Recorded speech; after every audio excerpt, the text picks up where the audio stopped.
to another edition of Denver After Dark. So good to be here. And as many know, I was a senior technical advisor on the January 6th Select Committee. Of course, I was a former congressman, former CEO of multiple tech companies, and military intelligence professional. A badass I was sometimes, or I supported badasses.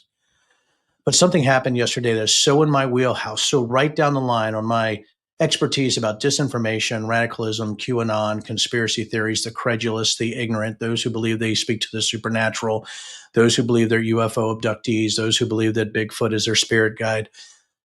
All of these people probably voted for Trump, by the way. So that's why what happened with Terry Moran yesterday when they were talking about Abrego Garcia and the supposed alleged photoshopped MS-13 tattoo on his hand, it goes to show that my very warning since January 6th, when I said that Trump wasn't that smart, that he was a credulous grifter who believed anything anybody told him, but was able to weaponize the ignorant masses. But it doesn't mean he's brilliant. It means he just tapped into that with no moral compass, was absolutely proven with Terry Moran. Now, it could be that he's just such a liar and a sociopath and a narcissistic individual that he could lie that convincingly with Terry Moran, and he does lie convincingly. But it's a very difficult thing because everybody's like, Denver, he is lying. He doesn't believe this. Or people are like, he doesn't believe it. He's an idiot. You can be smart technically on how to weaponize the ignorant and also believe ignorant things. Look at Marjorie Taylor Greene. Look at Lauren Boebert. Look at Andy Biggs. Look at Jim Jordan. Look at Troy Niels. I can go down the line. Look at Stephen Miller. Look at J.D. Vance. Look at RFK Jr. Look at Tulsi Gabbard. Look at Pete Hegseth. Look at Kristi Noem. Like, I can keep going. They're in a position of power because they're actually latching on to the credulous, or they have weird beliefs like Tulsi and her cult beliefs, or RFK Jr. and his market insanity. We are in a really dangerous time. With Terry Moran, we have Donald Trump. And, we have Donald Trump trying to Photoshop reality in real time. He wasn't a member of a gang. And then they looked, and on his knuckles, he had MS-13. There's a dispute. Well, wait a minute. He had MS-13 on his knuckles tattooed. He had some tattoos that are interpreted that way. But let's move on. Wait a minute. Hey, Terry. He did not have the letter MS-13. It says MS-13. That was Photoshopped. That was Photoshopped, Terry. You can't do that. Hey, they're giving you the big break of a lifetime. You're doing the interview. I picked you because, frankly, I never heard of you, but that's okay. I picked you, Terry. But you're not being very nice. He had MS-13 tattooed. We'll agree to disagree. I want to move on to something else. Terry, do you want me to show you the picture? I saw the picture. And you think it was Photoshopped? Well, here we go. Don't Photoshop it. Go look at his hand. He had MS-13. He did have tattoos that can be interpreted that way. I'm not an expert on them. I want to turn to Ukraine, sir. Terry, I want to get to Ukraine. No. He had MS as clear as you can be, not interpreted. This is why people no longer believe the news, because when it's he was fake photographed news. in El Salvador, they aren't there. But let's just go on. They aren't there when he's in El Salvador. They weren't there, but they're there now, right? No, but they're in your picture. Terry. Ukraine, sir. He's got MS-13 on his knuckles. All right.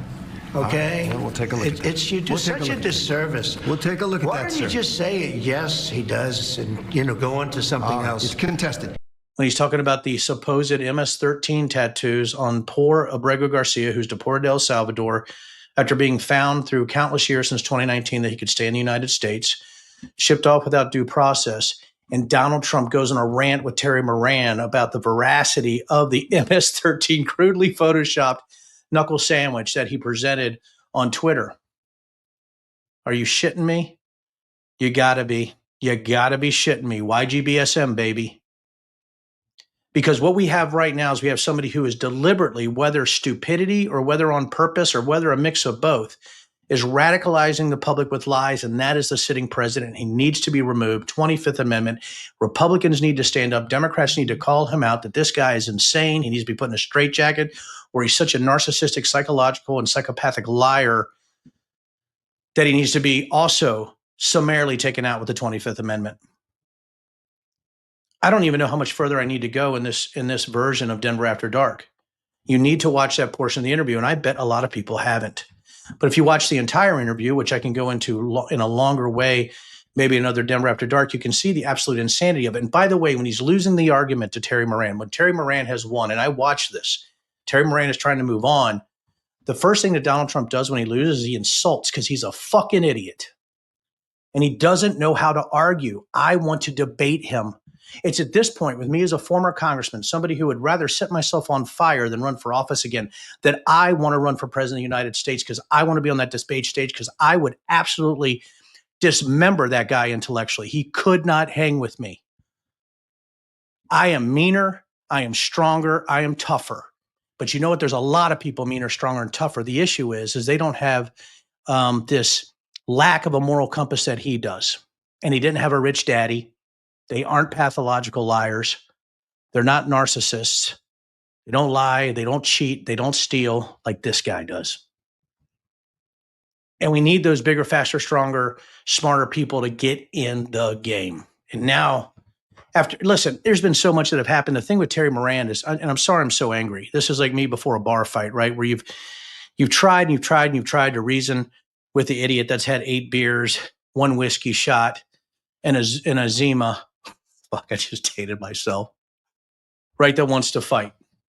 That's what this is. And I think I can do this in 5 to 6 minutes. But what I'm saying, everybody, is that whether you get shot on purpose or shot on accident, you're still getting shot. And that's what's happening to the American public with somebody like Donald Trump. And the exchange with Terry Moran should be played over and over by Democrats, independents, and center-right people, whoever identifies as never Trumpers until the end of time, because this guy is either riddled with dementia or a pathological liar or a combination of both. There is no other way.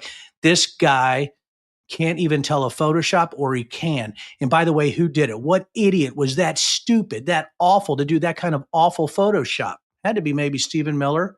Was it Dan Scavino? He's still back like a rat in the shadows, eating cheese.